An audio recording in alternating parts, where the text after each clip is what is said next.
Hi there, it's Joseph, and welcome back to the YouTube channel dedicated to San Miguel de Allende's secrets. And today we're going to talk about St. Pasquale and how his celebration came to be and how it's changed over the years and how he's always known as the dancer in the kitchen. As always, if you need additional information, there's links in the descriptive box below, including links that'll take you out to Amazon.com that features all the best-selling books in the San Miguel de Allende Secrets book series. This week was the feast day of St. Pasquale Bailon, a lad featured in most every San Miguel de Allende restaurant and kitchen that during the 18th century was a major cause of celebration for those that worked in the orchards.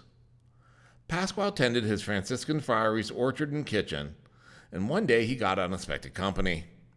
He didn't have enough chicken to go around, so he collected coffee beans, fruit, chocolate, anything he could find to create a brown sauce to spread out the chicken. This made Pasquale the legendary inventor of mole and patron saint of cooks, seen in every restaurant in town holding this trademark spoon. Because his last name came from the word for dancing, it is customary to dance while cooking.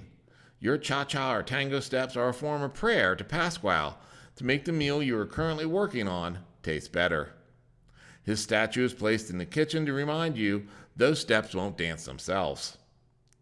St. Pasquale celebrations began in 16th century Spain, among Franciscans who brought the fiesta here to San Miguel de Allende by the 17th century. The feast day of St. Pasquale is on May 17th, when local orchards are in full bloom. Wealthy Spaniards tended small orchards in their courtyards of oranges, limes, avocados, apples, and figs, while the most important large-scale orchards were in colonial Guadalupe. The Canal family owned the orchards around what is now the Allende Institute, Benedito Juarez Park, Colonial Guadiana, and the Churro, then called the Orchards of St. Helen.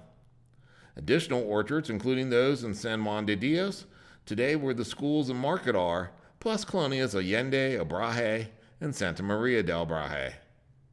Families that worked in the orchards organized the processions for St. Pasquale in colonial-era San Miguel de Allende. In a procession, men wore white shirts with long sleeves and baggy pants up to their knees. Brightly colored vests, pink or red shoes, and a bandana completed their look. Across their shoulder, the men carried a gardening tool like a hoe or shovel. Women wore a blouse, with long sleeves and a wide flared skirt to their knees, featuring brightly colored sequin trim. They each carried a basket with an embroidery napkin, kitchen utensils, vegetables, and fruit. Dancers would pair off, performing choreographed dances like those done in Spain, and musicians dressed the same as the dancers but with a different hat, and their hands free for the flutes, tambourines, and drums. Next in the St. Pasquale procession came the brightly colored Los Locos, dancers that kept birds from pecking at the fruit.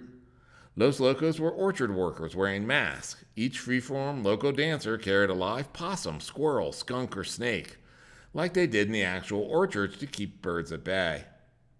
And today, San Pasquale processions, Los Locos are not required to work in an orchard and have dropped the animals. Instead, Los Locos often represent clowns, monsters, and cross-dressers.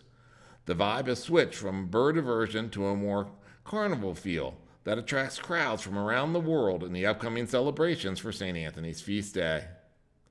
Celebrating St. Pasquale, the dancer in the kitchen, is yet another part of the cultural treasures that former residents of San Miguel de Allende have left us. Party on. Feel free to click the subscribe button below and you'll get notifications all month long